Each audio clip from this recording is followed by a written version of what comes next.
Olá, boa tarde. Com a pandemia, muitas pessoas foram demitidas ou tiveram salário reduzido. No caso de pais separados, isso impactou diretamente no pagamento da pensão alimentícia. No entanto, a Justiça de Fortaleza entendeu que o auxílio emergencial pode ser penhorado para esse fim. No Jornal da Justiça de hoje, nós vamos falar sobre o pagamento de pensão alimentícia em tempos de pandemia. E você vai ver também.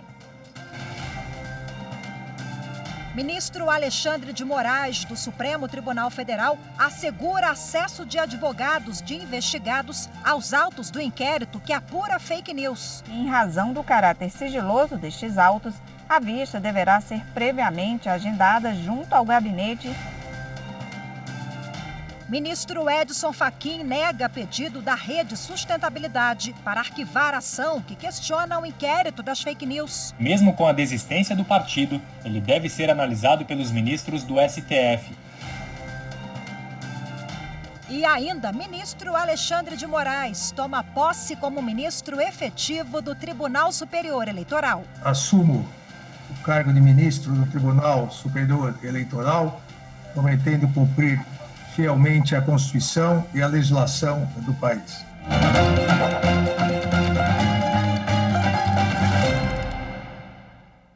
O ministro Alexandre de Moraes, do Supremo Tribunal Federal, assegurou o acesso dos advogados dos investigados no inquérito das fake news às informações relacionadas aos seus clientes. A investigação corre em sigilo.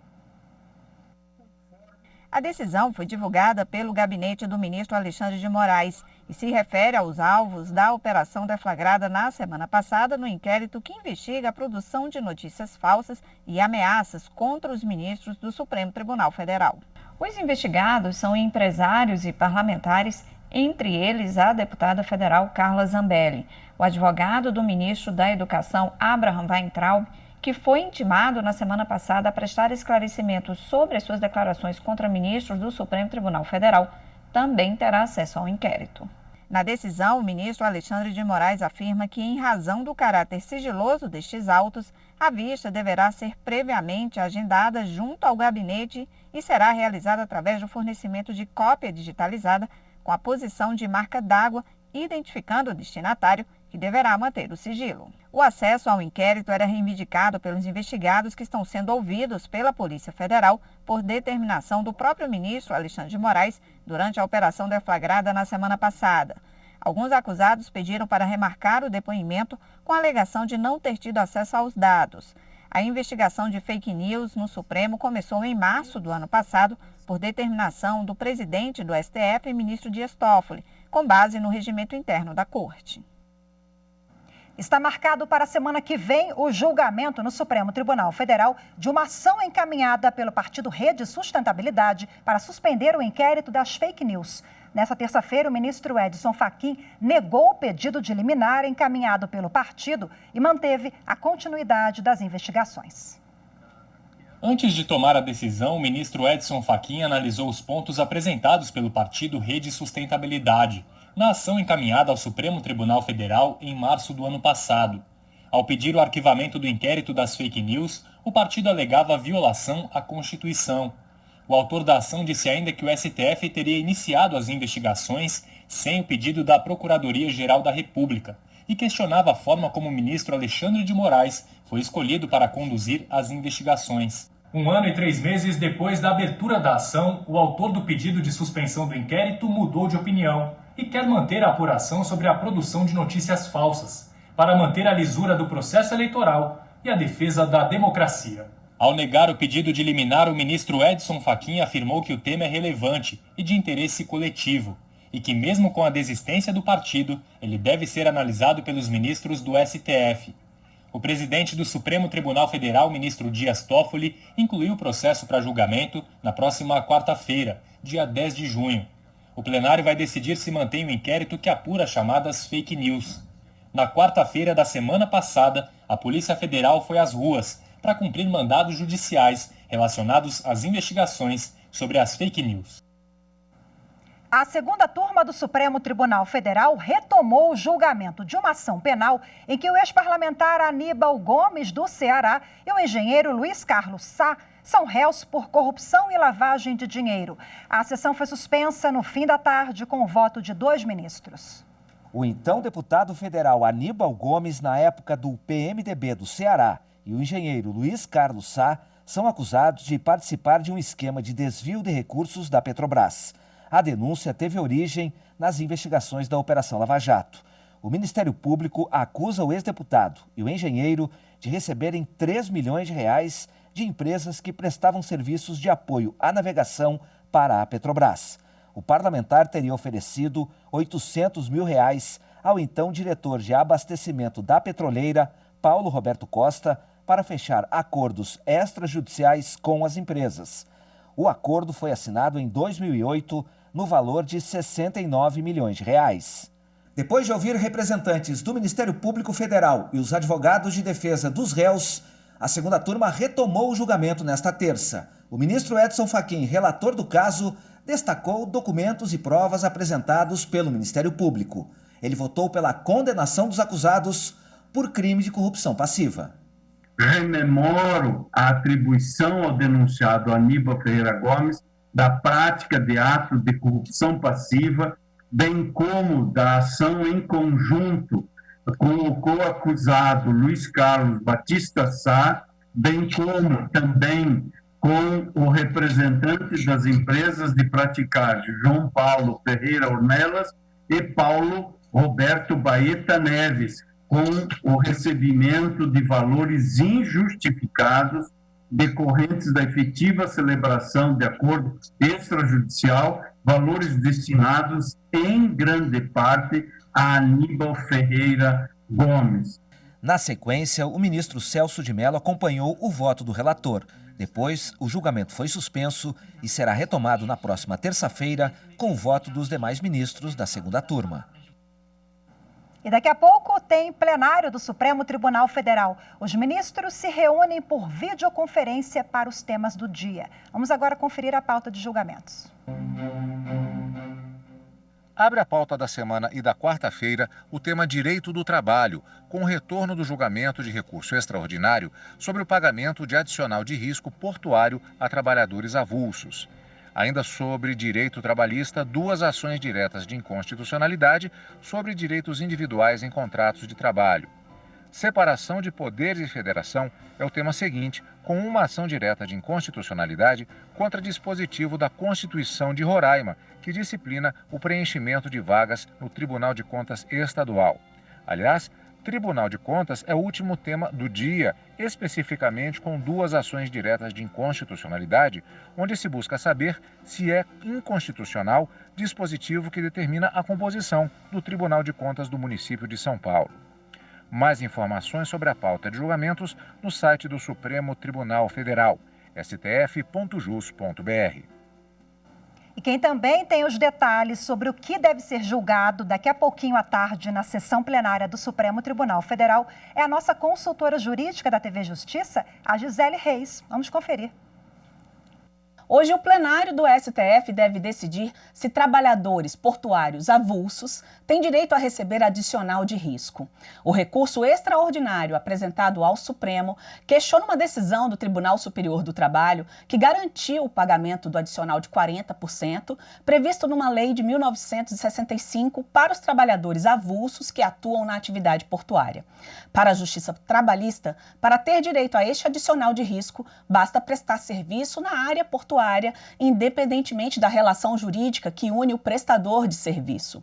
O autor do recurso argumenta que a Constituição Federal não recepcionou esse adicional de risco e a manutenção do pagamento desta verba pode causar aumento nas tarifas portuárias, uma das maiores do mundo, com repercussão inclusive para a economia do país. Já a defesa dos trabalhadores avulsos defende a igualdade de tratamento com os trabalhadores permanentes, porque estão todos submetidos aos mesmos riscos e a Constituição garante o direito a um meio ambiente de trabalho saudável. Argumentam que estão no mesmo ambiente de trabalho sob as mesmas condições de risco, não havendo qualquer motivo para um tratamento desigual. O representante da Associação Brasileira dos Terminais Portuários se manifestou contrário à decisão do TST. Segundo o advogado da entidade, a lei de 1965 previa o adicional de risco portuário para servidores da administração dos portos. Mas a partir de 1993, a União deixou de operar os portos e quem passou a atuar na atividade portuária foram operadores privados, que contratam trabalhadores permanentes e também trabalhadores avulsos.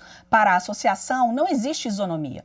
O relator, ministro Edson Fachin, defendeu que o benefício deve ser pago a todos, independentemente de ser permanente ou de ser avulso. E ele foi seguido por mais 6 ministros. No entanto, esse julgamento foi suspenso por um pedido de vista do ministro Marco Aurélio. Na pauta, ainda constam ações diretas de inconstitucionalidade. Uma delas é sobre a composição do Tribunal de Contas do município de São Paulo. Até o momento, prevalece o entendimento do relator, ministro Gilmar Mendes. Para ele, as normas aplicáveis aos membros do Tribunal de Contas estadual, aos conselheiros municipais, não fere a autonomia municipal. O Supremo deve concluir o julgamento de 2 ações que questionam a Constituição do Estado de Roraima, na parte em que prevê que as indicações do chefe do Executivo Estadual para presidentes de empresas de economia mista, autarquias, fundações públicas, interventores nos municípios, defensor público geral e até mesmo do Procurador-Geral do Estado precisam ser sabatinados e passar por uma aprovação prévia da Assembleia Legislativa. Um outro destaque da pauta é sobre o alcance das convenções coletivas. O julgamento será retomado com o voto vista da ministra Rosa Weber, em 2 ações que estão sendo analisadas em conjunto. E você vai ver a seguir pagamento de pensão alimentícia. Como proceder em tempos de pandemia? É o que vamos debater daqui a pouco no próximo bloco. Até já. Respeitar a ética, a moral dentro do que a sociedade espera.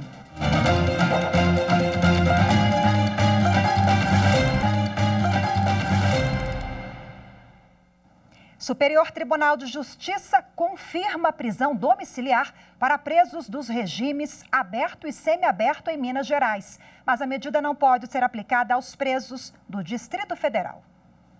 Os ministros da 6ª turma julgaram o mérito de habeas corpus coletivo e confirmaram o liminar que permitiu a transferência de presos de Minas Gerais que cumprem pena nos regimes aberto e semiaberto para o sistema domiciliar. O pedido foi feito por causa da pandemia do coronavírus e a medida foi estendida para todos os apenados na mesma situação no estado de Minas. No mesmo julgamento, houve pedido para que a determinação se estendesse também aos presos do Distrito Federal, mas foi negado. Para o relator, ministro Sebastião Reis Júnior, é evidente a ilegalidade da situação vivida pelos presos de Minas Gerais, que vinham trabalhando e se reintegrando à sociedade. Ele destacou que o quadro se encaixa na recomendação do Conselho Nacional de Justiça para a Prevenção da Covid-19. Mas o relator e todos os ministros da 6ª turma entenderam que aplicar essa determinação aos presos do Distrito Federal é inviável, porque não cabe pedido de extensão em liminar de habeas corpus coletivo, ainda mais em situações diferentes, que demandariam análises específicas. E agora uma decisão excepcional. O auxílio emergencial pode ser penhorado para pagamento de pensão alimentícia. O entendimento é de um juiz da 6ª Vara de Família de Fortaleza, no Ceará. Ele determinou a penhora de 50% do auxílio emergencial de R$ 600 mensais recebidos por um pai que devia quase R$29 mil em pensão alimentícia. A Justiça também ordenou o bloqueio do valor de FGTS dele. Saiba agora quais foram os argumentos do juiz na reportagem de Gabriel Ciafrei. Foi na separação que o Anderson e a ex-mulher decidiram que o produtor de eventos ficaria com a guarda do Juan Luca, filho do casal. Para ajudar nas despesas do dia a dia, a mãe do garoto paga a pensão alimentícia, conforme determina a lei. Em consequência de ter ficado com a guarda do Juan, a minha ex-esposa acabou tendo que pagar uma pensão. No primeiro momento eu hesitei, eu achei que não era justo receber essa pensão. No entanto, a Justiça determinou, a própria juíza na determinação judicial, disse que a pensão alimentícia não se reportava a mim, sim ao Juan Luca. Nem sempre pais e mães pagam a pensão alimentícia da forma correta. E em tempos de combate ao coronavírus, em que muitos tiveram redução salarial e até perderam o emprego, a situação pode ficar ainda pior. Desde março, a filha da Jaciane não recebe a pensão alimentícia. A gestora ambiental conta que o ex-marido mudou de emprego no início da pandemia e afirma que sem o dinheiro é difícil conseguir pagar as despesas. Desde março que eu não estou recebendo a pensão dela. E assim, nesse período de crise, para a gente se manter, a gente está contando basicamente com a ajuda da família. Eu estou conseguindo um projeto ou outro na minha área, mas é muito difícil. Então, a ajuda da família está sendo essencial nesse momento. Para que as crianças não sejam prejudicadas, a 6ª Vara de Família de Fortaleza decidiu que o valor da pensão alimentícia pode ser descontado do auxílio emergencial de R$ 600 pago pelo governo federal. De acordo com o juiz que analisou o caso, o valor do auxílio emergencial tem caráter de renda e, por isso, não pode ser penhorado. Uma das exceções é para pagar a pensão alimentícia, conforme determina o artigo 833 do Código de Processo Civil. A decisão foi tomada em um caso em que o pai deve quase R$ 29 mil de pensão alimentícia. Hoje o Brasil tem mais de 350 mil processos ligados à cobrança da pensão alimentícia, de acordo com o Conselho Nacional de Justiça. Bom, e agora para conversar mais com a gente sobre esse assunto, eu falo agora com a advogada Fernanda Dantas. A doutora Fernanda está ao vivo aqui com a gente por Skype. Muito obrigada por nos atender. Uma boa tarde. Boa tarde. Bom, acompanhamos agora a reportagem, vimos uma situação, uma decisão, me parece que excepcional, do Ceará. Daqui a pouco a gente fala um pouquinho sobre a decisão, mas eu quero conversar agora com a senhora em relação a essa negociação. Ainda que exista uma determinação por uma decisão judicial de um valor X da pensão alimentícia, esse valor pode ser negociado em virtude da pandemia? Ser negociado até pode. Contudo, para que o genitor, que geralmente é quem paga a pensão, ele precisa ajuizar uma ação de revisão de alimentos e demonstrar para o juiz a sua nova possibilidade, a sua nova situação. Aí, a partir daí, o juiz pode determinar um menor valor, enquanto durar a pandemia. Agora, a prisão civil por dívida, ela só, no Brasil, só é autorizada em caso de atraso da pensão alimentícia, não é isso, doutora? E nessa realidade, nessa situação delicada em que vivemos, ela também é válida? Os juízes estão entendendo que a prisão domiciliar é a medida correta a ser tomada.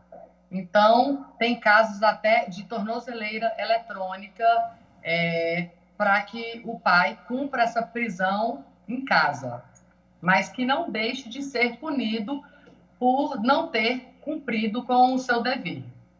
Bom, voltamos para a reportagem para o caso do Ceará. A Justiça determinou 50% do pagamento da parte do auxílio emergencial de um pai que devia quase R$ 29 mil de pensão alimentícia, inclusive também valores do FGTS.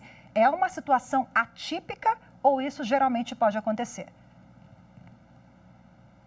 Com relação ao FGTS, já vem acontecendo. O STJ entende que é possível a penhora do saldo do FGTS em casos de pensões alimentícias atrasadas, não pagas. Já na questão do auxílio emergencial, com certeza uma situação nova e que a genitora, que geralmente quem detém a guarda da criança, pode indicar no momento da execução, a existência desse auxílio emergencial para que o juiz possa fazer este bloqueio. Contudo, o entendimento também é que não pode ser bloqueado a totalidade do auxílio emergencial, tendo em vista que o caráter alimentar e que o pai também precisa se alimentar. Quer dizer, esses ajustes que acabam sendo feitos pelo Poder Judiciário é justamente para resguardar o interesse do menor, A gente está falando aqui o interesse principal, a pensão alimentícia, como o próprio nome diz, é do menor, mas também tem que levar em consideração que com o desemprego alto nessa situação fica complicado, Fica bastante complicado. Contudo, o pai não pode deixar de pagar, por mais que ele tenha tido o salário reduzido, até mesmo eventualmente tenha sido mandado embora. A alternativa que tem é ir correndo buscar ajuda no judiciário para que o juiz determine um novo valor, porque se ele não fizer isso, com certeza a mãe pode executar e ele pode vir a ser preso.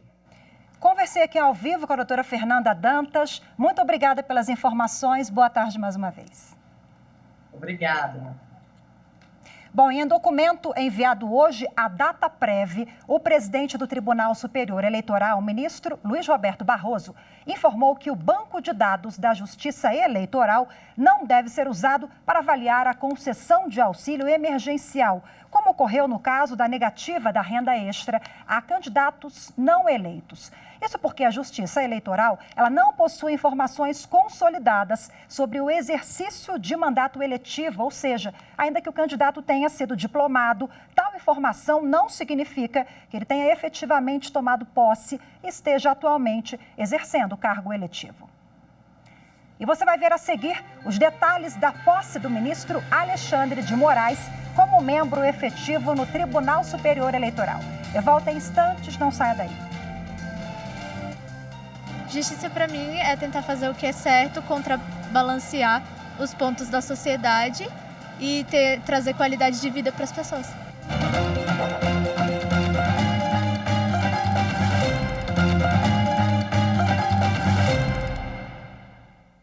O ministro Alexandre de Moraes tomou posse como ministro efetivo do Tribunal Superior Eleitoral. A cerimônia foi realizada nesta terça-feira, antes da sessão plenária da Corte Eleitoral. O magistrado assumiu o cargo em meio à preparação para as eleições municipais. Esta mesa virtual é uma prova viva, eu penso, da independência e harmonia entre os poderes, todos aqui reunidos fraternalmente. O amor ao Brasil, o amor à democracia e o amor à justiça nos une a todos, acima de qualquer divergência eventual. Assim é, porque assim deve ser. Ministros e demais autoridades acompanharam a solenidade de forma virtual. O presidente do Tribunal Superior Eleitoral, Luiz Roberto Barroso, convidou o ministro Alexandre de Moraes para prestar o compromisso regimental. Assumo o cargo de ministro do Tribunal Superior Eleitoral, prometendo cumprir fielmente a Constituição e a legislação do país. O presidente Barroso elogiou a trajetória do colega de plenário. Para os que puderam acompanhá-lo, foi uma vida completa e sem mácula.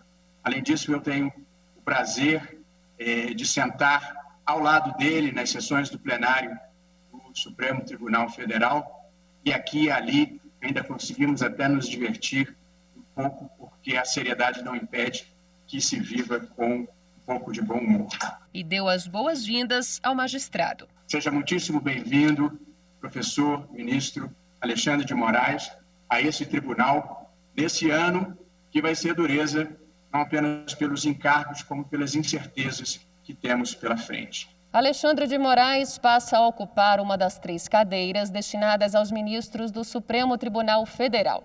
Ele assumiu a vaga no lugar da ministra Rosa Weber, que concluiu o mandato na presidência do Tribunal Superior Eleitoral. Moraes vai ficar no cargo durante o biênio 2020-2022. E o plenário do Tribunal Superior Eleitoral cassou o diploma de um deputado estadual eleito em 2018 na Bahia. Veja agora esse e outros destaques da sessão plenária do TSE da última terça-feira. Os ministros entenderam que Everton Carneiro da Costa não poderia ter disputado as eleições de 2018. Ele foi eleito deputado estadual, mas não estava filiado a nenhum partido político. Everton se defendeu, dizendo que a filiação não era exigida para militares e, como ele fazia parte da Polícia Militar Baiana, não precisaria fazer parte de nenhuma legenda. Mas o plenário entendeu que, como o político tinha sido eleito vereador em 2016, já deveria estar filiado a algum partido. Ao ter sido eleito vereador, deveria ter passado para a inatividade e, em seguida, a diplomação, deveria ter se filiado a partido político. Portanto, a meu ver, mas entendendo as razões do eminente ministro Sérgio Banhos, já não cabia mais aqui valorar a existência ou não de boa-fé, porque penso que estávamos diante de requisitos objetivos estabelecidos na Constituição e na legislação. O plenário também aceitou um pedido de alterações no Estatuto Partidário do Solidariedade. Entre outras medidas, as mudanças definiram novos prazos de duração para as comissões provisórias da legenda. Agora, as comissões vão ter duração de 8 anos.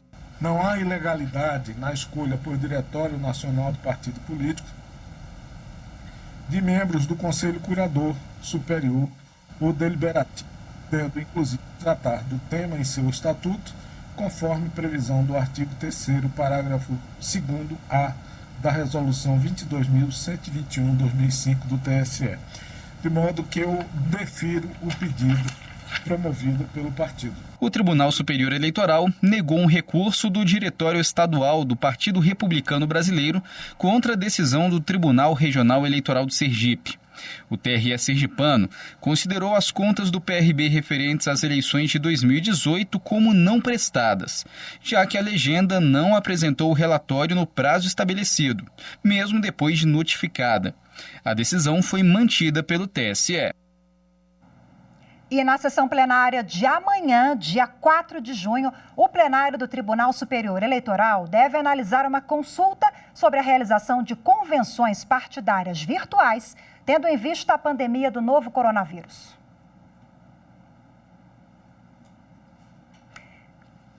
Os ministros do Supremo Tribunal Federal, eles decidiram em sessão virtual do plenário que é constitucional o dispositivo da reforma do Judiciário de 2004, que exige comum acordo para que ocorra o ajuizamento de dissídio coletivo de trabalho. O relator das 5 ações diretas de inconstitucionalidade que questionavam os dispositivos da reforma do Judiciário, ministro Gilmar Mendes, entendeu que não há violação de qualquer cláusula pétrea da Constituição Federal. O relator apontou ainda que o Ministério Público do Trabalho poderá ajuizar dissídio coletivo em caso de greve em atividade essencial com possibilidade de lesão do interesse público. Segundo o relator, a reforma do Judiciário implementou boas práticas internacionais e um de seus objetivos foi diminuir o poder normativo da Justiça do Trabalho e privilegiar a autocomposição. No voto, o relator rebateu o argumento de que a reforma teria retirado a legitimidade das entidades sindicais para propor dissídio coletivo.